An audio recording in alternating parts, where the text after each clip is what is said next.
Hey guys, welcome to another episode of Keikaku Korner with Matt Marrero along with Tristan Walter. So say hi to everybody, Tristan. Hey everybody.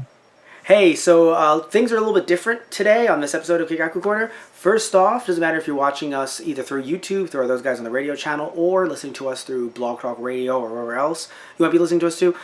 We know we've been behind with some anime, manga, video game news, so we're going to condense this into just a general September topics episode.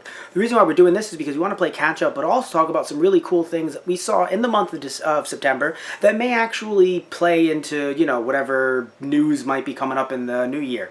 So let's do this, Tristan. Before we do, though, I want to mention, because we don't really do this that often, I want to tell everyone, because there are some people, right, that watch us through our YouTube channel, and they get us in small little clips, small little doses. Sometimes, though, they might watch our full episode, just episode 4, 5, whatever. Sometimes they're listening to our podcast, so they don't know what's coming up. So I'm not going to, you're not going to give, big, I'm not going to talk about every, news piece that's coming in, but still, let's talk a little bit, just very briefly, about some of the things we're talking about today.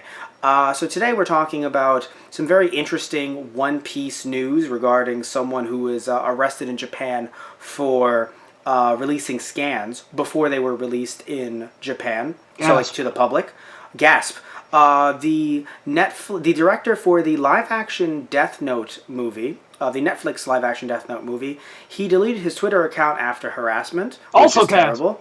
Which is terrible. Yeah. Because the kind of harassment, according to him, terrible. Sentai Filmworks might seemingly will be phasing out DVDs by 2019. That's a big gasp, especially for you and I, Tristan. I mean, we love DVDs. We haven't really made the big jump to Blu-ray yet, really. Speaking of Sentai. Kamen Rider Climax Fighters seemingly is got an English subtitled video. So, on a YouTube channel, got an English subtitled video, and it might be being released in English, from the looks of it, in Southeast Asia. Not sure if that's the same region as us in the U.S., but, I mean, we'll look into that as the upcoming months come up. Some Nintendo news about the Wii shop, sadly closing. You can gasp again, Tristan, if you wish.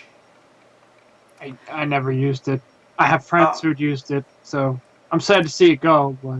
Gasp. And some other interesting game news involving PS3 emulators. Really weird stuff, guys. So tune in right now, because we're going to talk about all that stuff and more. So let's jump right into this, Tristan. Yeah. Now.